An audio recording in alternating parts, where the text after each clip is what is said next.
Canada have a system whereby, though we want people in here, we want the right people. We want people who have the skills that they can come in here and help the country develop. That is what Canada is looking for. So look at yourself and ask yourself that question. What do you have to offer? If you know you have a lot to offer, then you are the kind Canada is looking for. So today I am going to explain, actually I'm just going to summarize the many different immigration pathways we have in Canada. So the difference between the Federal Express Entry and the Provincial Nominee Program is that with the Federal, you can live anywhere in Canada. But with the Provincial, you have to live in that province. So with the Provincial, one other option too is, if you know the province you want, you could also go to their website, read about it and their qualifications and the kind of skills they need. And if you qualify for any of the province's programs, you can apply directly to the province. So with family sponsorship, you can sponsor your spouse or your dependent children, their parents or grandparents. Hello and welcome to this channel. If you are new here, I want you to join this family. I want you to subscribe, like, comment, share with your friends and family so that they will also benefit from the amazing things that we are sharing on this page. If you have already subscribed, thank you for all the support, for the likes, the comments, the feedback, all those coming in my DMs. And the results, yes, the results this young channel is already yielding is very, very promising. And I really appreciate the support. And I am hoping that my message can go far and reach a lot more people so that they will also benefit. Why don't you help me do this by sharing the link and commenting so that others will also be brought to this page and benefit from it. So I have been getting a lot of people asking me, whenever they watch the videos, they come to my DM and they keep asking me, so how do we come to Canada? Yes, the ever welcoming Canada. Before I continue, let me give you one fun fact. Canada has one of the largest land sizes in the world, or let me say Canada is one of the biggest countries in the world, actually only next to Russia. Russia is the biggest country in the world, followed by Canada and then China. But despite its land size, we are just about 38 million in Canada. So yes, there's not a lot of people in Canada. We still have a lot of unused land. And Canada keeps welcoming a lot more people to join us here. We welcome people from all races, from all continents, cultures. So Canada is one of the multicultural countries in the world where no matter where you come from or who you are, when you come to Canada, you are sure to find people that relate with you, people that have similar cultures that will help you adapt to life in Canada. It is not surprising that Canada has become very popular these days for people who are looking to move from their country and relocate to other countries. So yes, if you are one of those people, I am selling Canada to you. You will always be welcome here. The one thing though is moving to Canada isn't easy.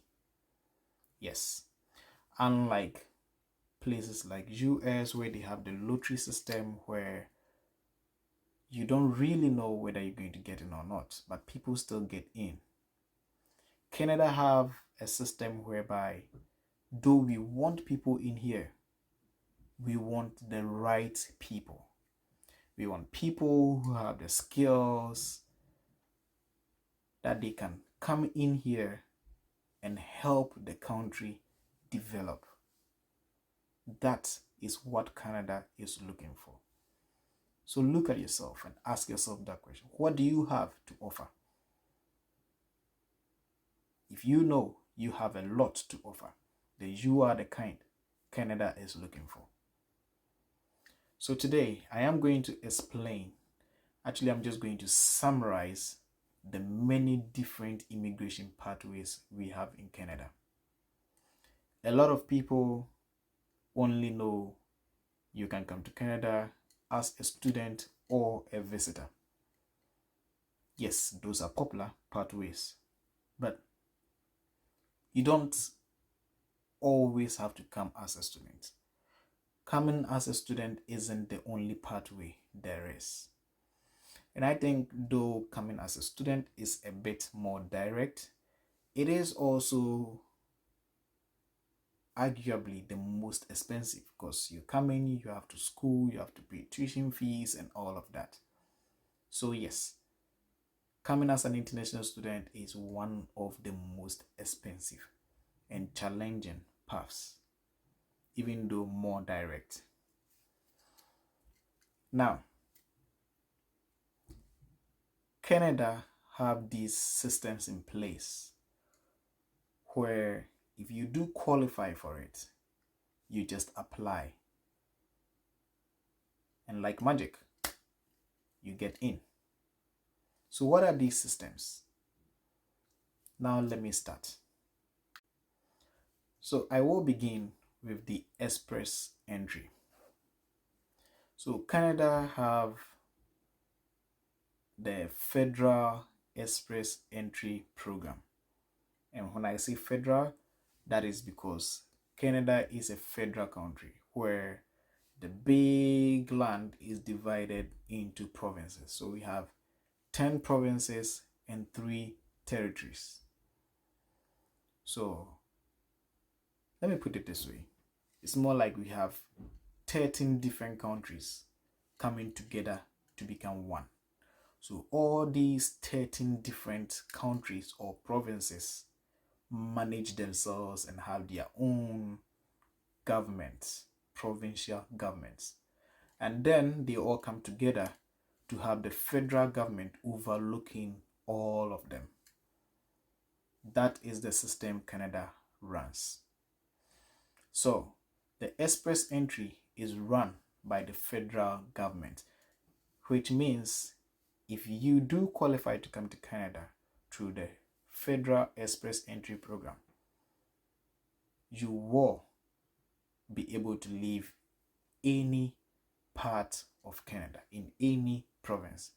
I believe Quebec is the only exception if you are going through the express entry, because Quebec also have their own pathway where they choose the skilled workers they need in their province. But yeah, that's another topic. So if you come in with the express entry, like I said, you can live in any other province that you want. And under the express entry, we have 3 programs. So we have the Canadian Experience Class. We also have the Federal Skilled Worker Program. And we also have the Federal Skilled Trades. Let me explain each individually. So the Canadian Experience Class, as the name implies, applies to people who have Canadian experience, like people who have worked in Canada, people who have schooled in Canada, people who have experience in Canada. These are the people who fall under the Canadian experience class. And we do also have the Federal Skilled Worker Program. It's also for foreign skilled workers. So you live outside Canada, you have enough work experience, you have enough educational qualifications, then yes, you will fall under this Federal Skilled Workers Program. And we also have the Federal Skilled Trades. So this applies to people who fall under the trades sector. So one requirement for the Federal Skilled Trades is for you to be licensed in Canada or should have a valid job offer in Canada. Yes. I won't say I know a lot about this third class, so I won't really talk much about it, but these are the two requirements that I know. So about the other two, you do get points for almost everything. So when you want to apply for the express entry, the number one thing that qualifies you is you need to have an English or French proficiency exam. The official languages of Canada is English and French. So you need to at least be fluent in one of them, depending on the province you are going to choose to live in.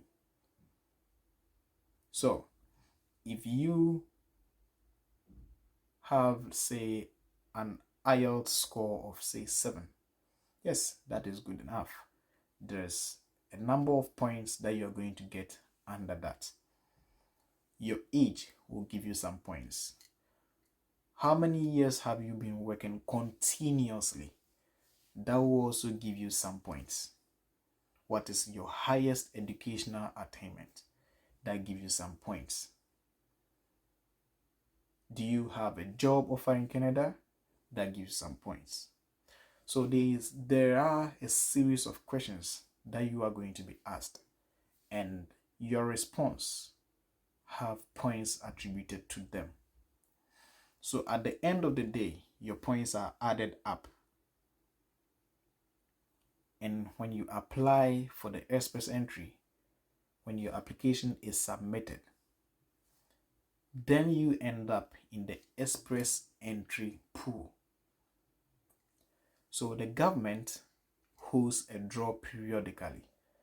So let's say if your points is 500, your total points that you got is 500, and the draw comes out with, say, 500 or 498 points. So far as you have the 498 points and above, you automatically get an invitation to apply. We call it the ITA. So when you get this ITA, you use it to now apply for your permanent residency. So what this ITA means is you did apply for permanent residency through the express entry pool. Yes. You did say you have this educational qualification, this many work experience, you are 10 years old, you are this, you are that. You said all of that, yes, when you were applying, but you didn't submit proof. So now that you've received the invitation to apply, the ITA, you now have to prove all of these things that you've mentioned, all of these things that you got points for initially, including your IELTS results and all of that. So you do have to submit documentation for it. And once you submit documentation for all of this, and they end up being truthful, the government now issues you your confirmation of permanent residency. Then they give you a period of time to move to Canada. if you applied with dependents, you can move with them or come and let them come later.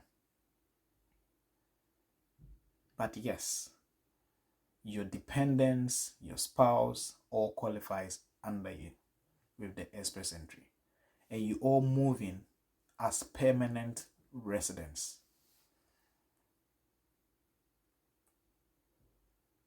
So, this is the express entry route. The other route is the provincial nominee program. So when you are applying for the express entry, you are asked which provinces you want to live in. Yes, it's not compulsory to live in there, but you are asked anyways. So in case you apply, but you fall short of the points needed for the express entry qualification, and these provinces that you choose get to see your application, they can decide, hey, this person doesn't qualify for the federal express entry, but we need their skills in our province. We need their services in our provinces, and we believe they can be of great help to us.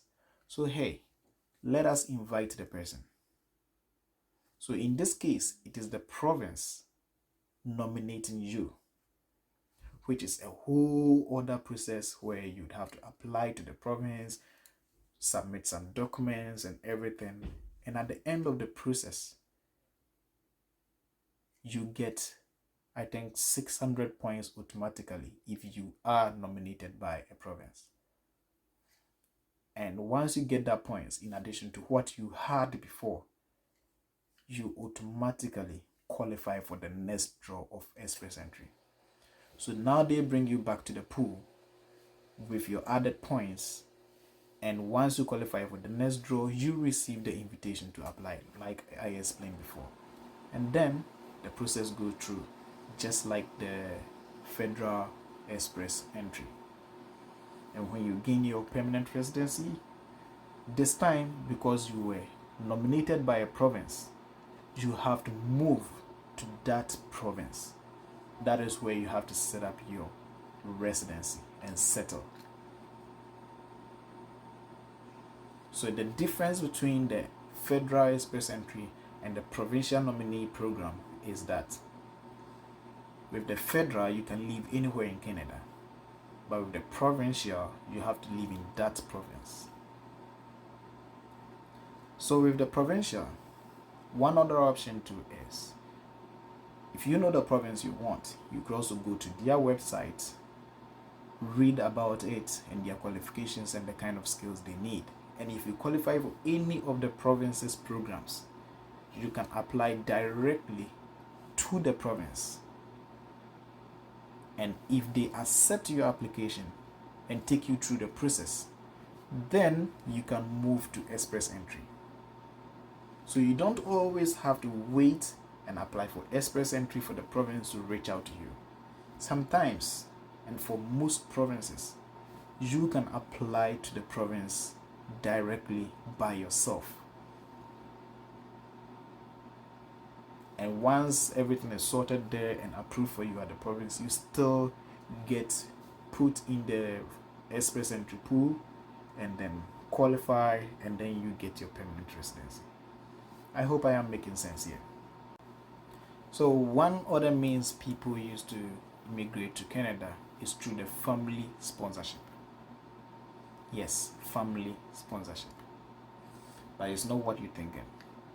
The fact you have a family member in Canada doesn't mean he can sponsor you. So with family sponsorship, you can sponsor your spouse or your dependent children. Dependent children, as in they must be below a certain age. I think the age of 16 or 18. I am not so sure about it.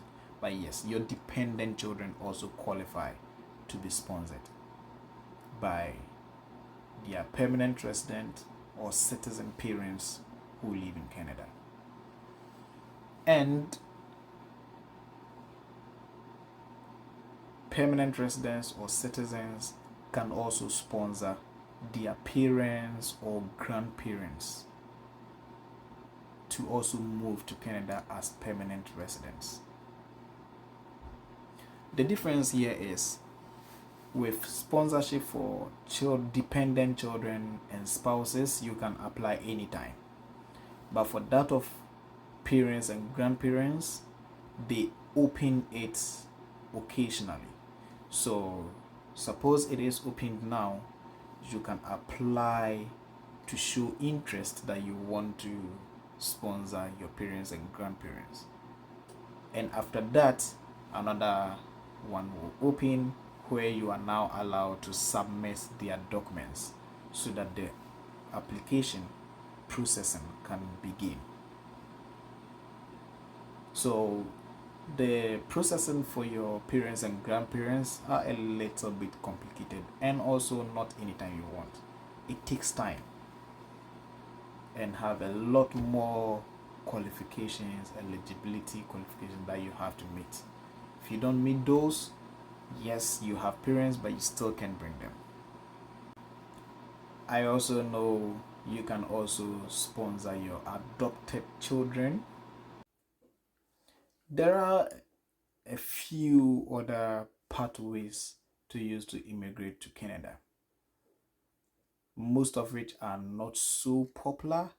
So I do know they exist, but I've not really bothered to read much into them. But yes, I will provide the link to the IRCC site where you can check all the immigration pathways and decide which of them you may qualify under. I will post the link under the description. So make sure to check and see which one you qualify for. Since I came in with the Express Entry program, I have a lot more information about that particular program. So I will make a separate video where I explain that one more in depth with the points, how many points you need here, the age, and all of those eligibility criteria. I will make a different video another day and explain all of that. But until then, I hope you have subscribed, you are liking this video, and you are sharing to your friends and family and all out there, and helping this young channel grow so that many other people can benefit from it. See you in my next video, and have an amazing day.